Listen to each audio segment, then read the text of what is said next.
वैदिक साहित्य, वैदिक लिटरेचर, तारांकन तारांकन। जब हम अपने अतीत की ओर देखते हैं तो हमें दिखता है एक अद्भुत और दिव्य ज्ञान जिसने हजारों साल पहले भारत की संस्कृति और आध्यात्म की नींव रखी। ये ज्ञान है वैदिक साहित्य। वैदिक साहित्य सिर्फ किताबें नहीं, बल्कि हमारे पूर्वजों के चिंतन, साधना और दर्शन की झलक है। इस साहित्य की शुरुआत होती है चार वेदों से। ऋग्वेद, जहां देवताओं की स्तुति के अद्भुत मंत्र गूंजते हैं। सामवेद, जो संगीत और भक्ति का अद्वितीय संगम है। यजुर्वेद, यज्ञ और कर्मकांड की गहन विधियों का संग्रह। अथर्ववेद, जीवन की समस्याओं का समाधान और रहस्यमय शक्तियों का समावेश। इन वेदों को समझने और पालन करने के लिए रचे गए ब्राह्मण ग्रंथ, यज्ञों और संस्कारों की वैज्ञानिक व्याख्या। आरण्यक, वनवासियों का चिंतन, साधना और ध्यान।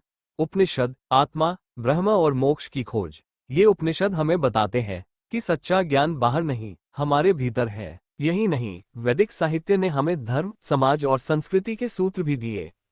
मनुस्मृति, शुल्ब सूत्र और धर्म सूत्रों के रूप में। वैदिक साहित्य सिर्फ ग्रंथों का संग्रह नहीं, ये भारत की आत्मा है। ये बताता है कि ज्ञान, धर्म और साधना की परंपरा किस तरह हमारे जीवन को श्रेष्ठ बनाती है। आज भी ऋषियों की वाणी हमें सिखाती है कि हर युग में ज्ञान ही सबसे बड़ा दीपक है। वैदिक साहित्य भारत की वो धरोहर जो समय के साथ और भी निखरती चली गई।